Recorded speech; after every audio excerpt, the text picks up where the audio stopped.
Pyramid world foundation ಪರವಾಗಿ ಹಾಗೂ Shivashakti pyramid ಪರವಾಗಿ ಎಲ್ಲ ಧ್ಯಾನ ಮಿತ್ರರಿಗೆ ನಮ್ಮ ಆತ್ಮಪೂರ್ವಕ ನಮಸ್ಕಾರಗಳು. ಈ ವಾರ ಶಿವಶಕ್ತಿ ಪಿರಮಿಡ್ನಲ್ಲಿ ನಡೆದಿರುವ ವಿಷಯಗಳ ಬಗ್ಗೆ ತಿಳಿದುಕೊಳ್ಳೋಣ. ಕಳೆದ ವಾರ ಸುಮಾರು 60 ಜನ ಬೆಂಗಳೂರು ಹಾಗೂ ಕರ್ನಾಟಕದ ಇತರ ಭಾಗಗಳಿಂದ ಅನೇಕ ಧ್ಯಾನಿಗಳು ಶಿವಶಕ್ತಿ ಪಿರಮಿಡ್ಗೆ ಭೇಟಿ ನೀಡಿ ಧ್ಯಾನ ಮಾಡಿದರು. ಪಿರಮಿಡ್ನಲ್ಲಿ ಧ್ಯಾನದ ನಂತರ ಧ್ಯಾನಿಗಳು ಶ್ರೀ ಅಯ್ಯಪ್ಪ ಪಿಂಡಿಯವರನ್ನು ಭೇಟಿಯಾಗಿ ತಮ್ಮ ಆಧ್ಯಾತ್ಮಿಕ ಸಂದೇಹಗಳಿಗೆ ಉತ್ತರಗಳನ್ನು ಪಡೆದುಕೊಂಡರು.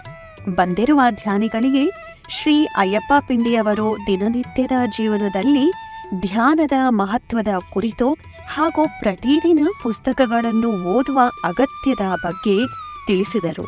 ನಂತರ ಸಾಮೂಹಿಕ ಧ್ಯಾನವನ್ನು ಮಾಡಿಸಿದರು.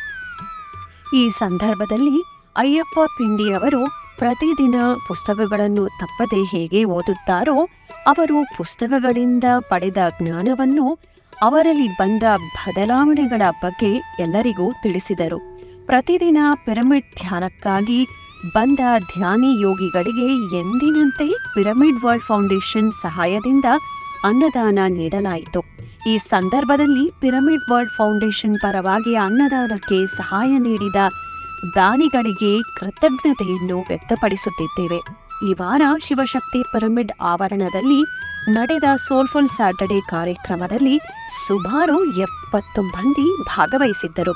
ಈ ತರಗತಿಯಲ್ಲಿ ಶ್ರೀ ಅಯ್ಯಪ್ಪ ಪಿಂಡಿಯವರು ಸೂಕ್ಷ್ಮ ಲೋಕಗಳ ಬಗ್ಗೆ ವೈಜ್ಞಾನಿಕ ವಿಶ್ಲೇಷಣೆಯನ್ನು ನೀಡಿದರು. ಶ್ರೀ ಶಿವಶಕ್ತಿ ಪಿರಮಿಡ್ಗೆ ಭೇಟಿ ನೀಡಲು ಮತ್ತು ಧ್ಯಾನವನ್ನು ಅಭ್ಯಾಸ ಮಾಡಲು ನಾವು ನಿಮ್ಮನ್ನು ಆಹ್ವಾನಿಸುತ್ತಿದ್ದೇವೆ. ಎಲ್ಲರಿಗೂ ಧನ್ಯವಾದಗಳು.